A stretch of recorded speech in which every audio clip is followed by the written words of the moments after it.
में आपका स्वागत है। आज हम रीजनिंग का प्रैक्टिस सेट पहला सोल्व करेंगे जो कि आने वाली परीक्षाओं के लिए काफी इंपॉर्टेंट है। यदि आप किसी भी परीक्षा की तैयारी कर रहे हो तो ये प्रैक्टिस सेट आपके लिए काफी इंपॉर्टेंट है, क्योंकि इस प्रैक्टिस सेट में जो प्रश्न पूछे गए हैं उसी टाइप के प्रश्न आपकी परीक्षाओं में पूछे जाएंगे। तो चलिए हम शुरू करते हैं प्रश्न 1 से। हमारा पहला प्रश्न दिया है, प्रश्न कह रहा है कि निम्नलिखित प्रश्न में लुप्त संख्या ज्ञात कीजिए। यानी यहाँ पर एक हमें प्रश्नवाचक चिन्ह दिया है, यहाँ पर हमें संख्या ज्ञात करनी है। तो जब भी ऐसे प्रश्न को सोल्व करना है तो सबसे पहले जो प्रश्नवाचक चिन्ह दिया है उसी की जगह यहाँ पर 56 कैसे लिखा है और यहाँ पर 38 कैसे लिखा है, हमें ये पता करना है। जिस तरीके से यहाँ पर 38 लिखा गया है और यहाँ पर 56 लिखा गया है, सेम उसी तरीके से यहाँ पर संख्या बताना है। तो सबसे पहले हम ये पता करेंगे कि यहाँ पर 38 कैसे लिखा गया है। ठीक है, तो देखिए यहाँ पर हमें साइड में संख्या लिखी है, यहाँ पर 4, 6 और यहाँ पर 9। ठीक है, अगर हम इस सभी को आपस में जोड़ देते हैं, ठीक है, अगर हम सभी को आपस में जोड़ देते तो 4 और 6 10 और 10 में 9 को जोड़ेंगे तो 19, यानी कि सभी को जोड़ने पर यहाँ पर कितना हो रहा है, 19 हो रहे हैं। लेकिन यहाँ पर 38 दिया है। ठीक है, यानी अगर हम यहाँ पर 19 का 2 गुना कर देते हैं तो 19 का 2 गुना कितना होता है, 38 होता है। ठीक है, अब 38 यहाँ पर दिया है। अब इसी तरीके से क्या करेंगे, यहाँ पर भी 8 में 9 को जोड़ेंगे। ठीक है, तो 8 में 9 को जोड़ेंगे तो 17 और 17 में 11 को जोड़ेंगे तो यहाँ पर 28 हो जाएंगे। ठीक है, और 28 का भी क्या करना है, हमें 2 गुना करना है। तो 28 का 2 गुना कितना होता है, तो 28 का 2 गुना होता है 56। ठीक है, कितना होता है, 56 और 56 यहाँ पर दिया है। ठीक है, जिस तरीके से यहाँ पर आपस की संख्या को जोड़ के 2 गुना करा है,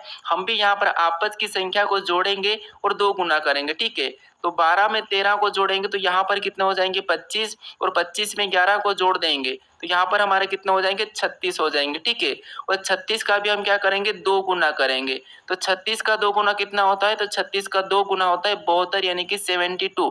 तो जो प्रश्नवाचक चिन्ह है यहाँ पर क्या आएगा, 72 आएगा। ठीक है, तो ऑप्शन में देखिए 72 हमें ऑप्शन नंबर ए में दिया है, तो ऑप्शन नंबर ए हमारा इस प्रश्न का सही जवाब होगा। ठीक है, अब चलिए हम बढ़ते हैं प्रश्न 2 पे। अब दूसरे नंबर का प्रश्न दिया है, प्रश्न कह रहा है कि नीचे दिए गए विकल्पों में से संबंधित शब्दों को चुनिए। नहीं, यहाँ पर जैसे पैमाना का संबंध लंबाई से है तो हमें यहाँ पर सिस्मोग्राफ का बताना है। ठीक है, तो ऐसे प्रश्नों को कैसे सोल्व करते हैं समझिए। सबसे पहले आपको ये पता करना है कि जो पैमाना लिखा है और उसका संबंध लंबाई से कैसा है, सेम तरीके से यहाँ पर सिस्मोग्राफ का बताना है। ठीक है, तो देखिए यहाँ पर हम क्या करेंगे, जैसे पैमाना से हम क्या करते हैं, लंबाई को नापते हैं। ठीक है, पैमाना से हम लंबाई को नापते हैं, सेम उसी तरह से जो सिस्मोग्राफ है, ठीक है, सिस्मोग्राफ से हम किसे नापते हैं, तो यहाँ पर हम भूकंपों को मापते हैं। ठीक है, किसको मापते हैं, भूकंपों। तो यहाँ पर क्या हो जाएगा, जो प्रश्नवाचक चिन्ह है यहाँ पर हो जाएगा भूकंप। ठीक है, क्या हो जाएगा, भूकंप, क्योंकि देखिए जो हमारा पैमाना है इससे हम क्या मापते हैं, लंबाई मापते हैं। ठीक है, तो सिस्मोग्राफ दिया और इससे हम क्या मापते हैं, भूकंप मापते हैं। तो इस प्रश्न का सही जवाब क्या होगा, ऑप्शन बी हो जाएगा। ठीक है, कौन सा हो जाएगा, ऑप्शन बी। अब चलिए हम बढ़ते हैं प्रश्न 3 पे। अब तीसरे नंबर का प्रश्न दिया है, प्रश्न कह रहा है कि निम्नलिखित श्रृंखला श्रेणी में असंगत ज्ञात करें। ठीक है, यानी यहाँ पर हमें कुछ संख्या दी है 30, 27, 36, 45 और 72 और प्रश्न कह रहा है कि यहाँ पर हमें क्या करना है, इस श्रृंखला श्रेणी में असंगत ज्ञात करना है। ठीक है, यानी जो कौन सी संख्या है जो अलग है। तो देखिए अगर हम यहाँ पर अंतर देखते तो यहाँ पर देखिए 3 माइनस हो रहा है। ठीक है, देखिए 27 से 36 देखेंगे तो यहाँ पर क्या हो रहा है, +9 हो रहा है। फिर 36 यहाँ पर 36 से 45 देखेंगे तो यहाँ पर देखिए 45 मतलब यहाँ पर 9 प्लस हो रहा है। ठीक है, लेकिन यहाँ पर कुछ ज्यादा ही संख्या प्लस हो रही है। तो अब क्या करेंगे, देखिए ऐसे में आपको क्या करना है, यहाँ पर ध्यान से देखिए, अगर हम इनको आपस में जोड़ देते हैं 30 और 0 को, यानी कि 30 में यहाँ पर देखिए तो इनको आपस में जोड़ेंगे तो 3। ठीक है, और इनको भी आपस में जोड़ेंगे तो 9। ठीक है, फिर देखिए इनको आपस में जोड़ेंगे तो यहाँ पर भी 9, इनको आपस में जोड़ेंगे तो यहाँ पर भी 9 और इनको आपस में जोड़ेंगे तो यहाँ पर भी 9। हमें क्या पूछा था, असंगत ज्ञात करें। अब असंगत आपको कहाँ पर दिखा, यानी कि कौन सी वाली संख्या अलग हो रही है। तो इनका योग 9 आ रहा है, इनका भी योग 9 आ रहा है, इनका भी योग 9 आ रहा है, इनका भी योग 9 आ रहा है। लेकिन हमारा जो 30 है, ठीक है, इसका योग कितना आ रहा है, 3 आ रहा है। तो इसीलिए हमारा असंगत कौन सा हो जाएगा, 30 हो जाएगा। ऑप्शन में देखेंगे तो ऑप्शन हमारे ए में दिया है, तो ए वाला हमारा सही जवाब होगा। ठीक है, अब चलिए हम बढ़ते हैं प्रश्न 4 पे। अब चौथे नंबर का प्रश्न दिया है, प्रश्न कह रहा है कि यदि यहाँ पर ई आई, ठीक है, ENCRYPT को किसी कोड में VMXIB के G लिखा जाता है तो ए आर सी को उसी कोड में क्या लिखा जाएगा, ये प्रश्न पूछा है। यानी हमारा ये कोडिंग डिकोडिंग का प्रश्न है। हमें सबसे पहले ये पता करना है कि यहाँ पर ENCRYPT का कोड यहाँ पर VMXIB के जी कैसे लिखा है, ठीक है। तो देखिए यहाँ पर अगर हम लेटर एक एक को देखते हैं तो यहाँ पर ई से यहाँ पर वी को लिखा है, यानी इसका विपरीत है। एन से यहाँ पर एम को लिखा है, यानी इसका विपरीत है, ठीक है। सी से यहाँ पर एक्स को लिखा है तो ये भी इसका विपरीत है। आर से यहाँ पर आई को लिखा है, ये भी इसका विपरीत है। यहाँ पर देखिए यहाँ पर बी लिखा है वाई का, वो भी उसका विपरीत है। पी से यहाँ पर के लिखा है, ये भी विपरीत है। और टी से यहाँ पर जी लिखा है, ये भी विपरीत है। यानी कि सभी की सभी लेटर क्या है, एक दूसरे के विपरीत है। अगर आपको विपरीत नहीं पता तो आप क्या करोगे, कॉपी में ए से लगा के यहाँ पर ए बी सी ऐसा कुछ लिख के आप क्या करना है, एम तक लिखना, ठीक है। और फिर नीचे से आपको एन से लगाकर यहाँ तक आना है, जैसे यहाँ पर वाई और जेड तक, ठीक है। तो ये आमने सामने जितने भी लेटर रहेंगे वो सभी की सभी एक दूसरे के विपरीत हो जाएंगे, ठीक है।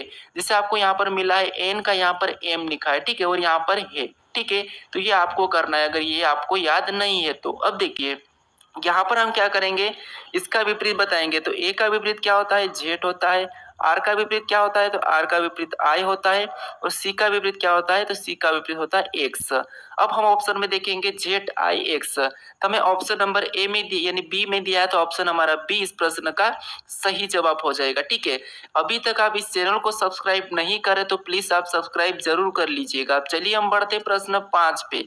अब 5वें नंबर का प्रश्न दिया है। प्रश्न कह रहा है कि राजीव दक्षिण दिशा की ओर चल रहा है, ठीक है।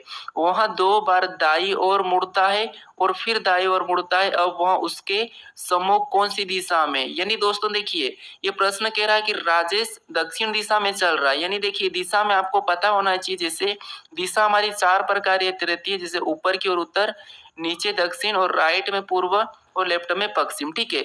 अब देखिए यहाँ पर प्रश्न कह रहा है कि राजीव दक्षिण दिशा की ओर चल रहा है। तो मान लीजिए यहाँ से राजीव दक्षिण दिशा में चल रहा है, ठीक है। फिर देखिए वहां 2 बार दाई ओर मुड़ता है, यानी दक्षिण दिशा में चलने के बाद 2 बार दाई ओर, तो एक तो ये पहला दाई ओर और ये दूसरा दाई ओर मुड़ा, ठीक है। फिर आगे कहा है कि और फिर दाई ओर मुड़कर मुड़ता है, मतलब और फिर दाएं ओर मुड़ता है। तो यहाँ से चलने का वापस दाएं ओर इधर जाएगा, ठीक है। तो ये इधर मुड़ चुका। अब देखिए अब उसके सम्मुख कौन सी दिशा में, यानी ये प्रश्न कह रहा है कि अब राजेश का मुख किस दिशा में, तो राजेश अभी इस दिशा में जा रहा है। तो देखिए दिशा देखिए दक्षिण है, फिर इधर गया, फिर इधर गया और इधर वापस जा रहा है। तो ये कौन सी हो जाएगी, पूर्व हो जाएगी, ठीक है। यानी कि राजेश कौन सी दिशा में जा रहा है, पूर्व में जा रहा है।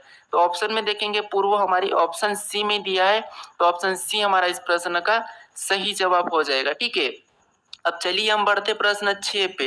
अब 6 नंबर का प्रश्न दिया है। प्रश्न कह रहा है कि यदि 3 स्टार 2 बराबर 25, 8 स्टार 7 बराबर 255, यहाँ पर 25, फिर तो 7 स्टार 2 बराबर एक प्रश्नवाचक चिन्ह देके बताया, ठीक है। यानी दोस्तों यहाँ पर देखेंगे हम, जैसे यहाँ पर क्या दिया है, 3 स्टार 2 बराबर 25 दिया है, 8 स्टार 7 बराबर 225 दिया है, और यहाँ पर पूछा हमें कि 7 स्टार 2 बराबर कितना होगा, ठीक है। तो देखिए ऐसे प्रश्नों को कैसे सोल्व करना है, सबसे पहले हमें ये पता करना है कि यहाँ पर 2 स्टार 3 बराबर, यानी कि 3 स्टार 2 बराबर यहाँ पर 25 कैसे लिखा है, ठीक है। तो देखिए अगर हम इस 25 को लाते हैं तो इनको क्या करेंगे, आपस में जोड़ लेते हैं, ठीक है। तो कितने होते हैं, 5 होते हैं, और 5 का स्कोर करेंगे तो यहाँ पर 5 का वर्ग कितना होता है, 25, और 25 लिखा है। इसी तरीके से यहाँ पर भी क्या करेंगे, इन दोनों को जोड़ेंगे तो 8 7 कितना होते हैं, 15 होते हैं, ठीक है। और 15 का भी यहाँ पर वर्ग करेंगे तो 15 का वर्ग 225 यहाँ पर लिखा है, ठीक है। यहाँ पर भी दोनों को जोड़ के उसका वर्ग लिखा है, यहाँ पर भी दोनों को जोड़ के उसका वर्ग लिखा है। तो हम भी क्या करेंगे, इन दोनों को जोड़ेंगे उसका वर्ग बताएंगे। तो 7 और 2 कितना होते हैं, 9 होते हैं, और 9 का जब वर्ग करते हैं तो 9 का वर्ग कितना होता है, 81 होता है, ठीक है, यानी कि 81। तो जो प्रश्नवाचक चिन्ह दिया है यहाँ पर 81 होगा। ऑप्शन में देखेंगे 81, तो हमें ऑप्शन नंबर डी में देखने को मिला है, तो ऑप्शन डी हमारा इस प्रश्न का सही जवाब हो जाएगा, ठीक है। अब चलिए हम बढ़ते हैं प्रश्न 7 पे। अब 7वें नंबर का प्रश्न दिया है। प्रश्न कह रहा है कि नीचे दी गई श्रृंखला श्रेणी ज्ञात करें, यानी हमें यहाँ पर कुछ संख्या, यानी कि यहाँ पर हमें श्रृंखला श्रेणी दी है, ठीक है, अक्षर की, तो हमें इससे ही ज्ञात करना है। तो देखिए यहाँ पर क्या करना है, जब भी आपको ऐसे प्रश्न मिले परीक्षा में तो आपको करना है एक एक लेटर को देखना है। जैसे यहाँ पर बी के बाद क्या लिखा है, सी, सी के बाद डी, तो अगला क्या आएगा, एफ आएगा, ठीक है, क्या आएगा, एफ। अब देखिए यहाँ पर सी के बाद क्या लिखा है डी, फिर यहाँ पर ई, तो अगला क्या आएगा एफ आएगा। ठीक है, अगला क्या आएगा एफ आएगा।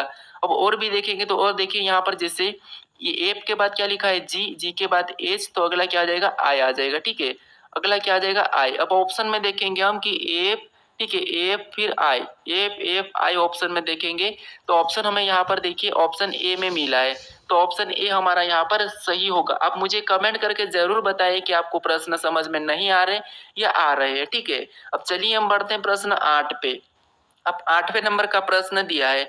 प्रश्न कह रहा है कि यदि सितंबर का कोट 55 यानी कि सितंबर का मान 55 है और जनवरी का मान 42 है, दिसंबर का मान यहाँ पर 48 है, तो हमें अगस्त का मान क्या होगा ये पूछा है। ठीक है, तो देखिए दोस्तों आपको यहाँ पर ये प्रश्न कठिन लग रहा होगा, लेकिन यहाँ पर ध्यान से देखिए जब भी आपको ऐसे प्रश्न मिले यानी कि ये हमें क्या दिया है सितंबर और यहाँ पर लिखा है 54, अगर हम इनके अंकों के नंबर का योग करेंगे तो हमारे पास 54 से ज्यादा आएंगे। ठीक है, तो अब क्या करेंगे देखिए जैसे इन अंक यहाँ पर हम क्या करेंगे यहाँ पर अक्षर उनको गिनेंगे, सितंबर के अक्षर को गिनेंगे। जैसे यहाँ पर देखिए 1 2 3 4 5 6 7 8 9, यहाँ पर कितने हैं 9 है। ठीक है, कितने हैं 9 है।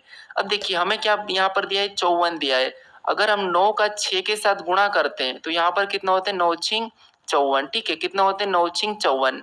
अब देखिए यहाँ पर 54 दिया है, सेम तरीके से हम जनवरी का गिनेंगे जैसे 1 2 3 4 5 6 7, यहाँ पर क्या दिया है 7 दिया है, और 7 को भी अगर 6 गुना करते हैं तो 7 का 6 यानी कि 7 छंग 42। ठीक है, और 42 भी यहाँ पर जनवरी का कोड दिया है। सेम तरीके से पता करेंगे दिसंबर का, तो दिसंबर में गिनेंगे 1 2 3 4 5 6 7 8, यहाँ पर कितने 8 है, और 8 का भी क्या करके देखते हैं हम 6 गुना करके देखते हैं, तो 8 छंग कितने होते हैं 48 होते हैं। ठीक है, और 48 भी यहाँ पर दिया है। अब आपको यहाँ पर पता चला होगा कि इनके अक्षरों को गिन के उनका 6 गुना करना है। जैसे यहाँ पर गिनेंगे 1 2 3 4 5 6, यानी अगस्त में कितना अक्षर है 6, तो यहाँ पर 6 करेंगे और 6 का 6 गुना कर देंगे, तो 6 का 6 गुना कितना होता है 36 होता है। ठीक है, तो जो अगस्त का कोड वो क्या होगा 36 होगा। ऑप्शन में देखिए 36 हमें ऑप्शन नंबर डी में मिला है, तो ऑप्शन नंबर डी हमारा इस प्रश्न का सही जवाब होगा। ठीक है, अब चलिए हम बढ़ते हैं प्रश्न 9 पे। अब 9वें नंबर का प्रश्न दिया है। प्रश्न कह रहा है कि निम्नलिखित प्रश्न आकृति का 100 रेखा प्रतिबिंब बताइए।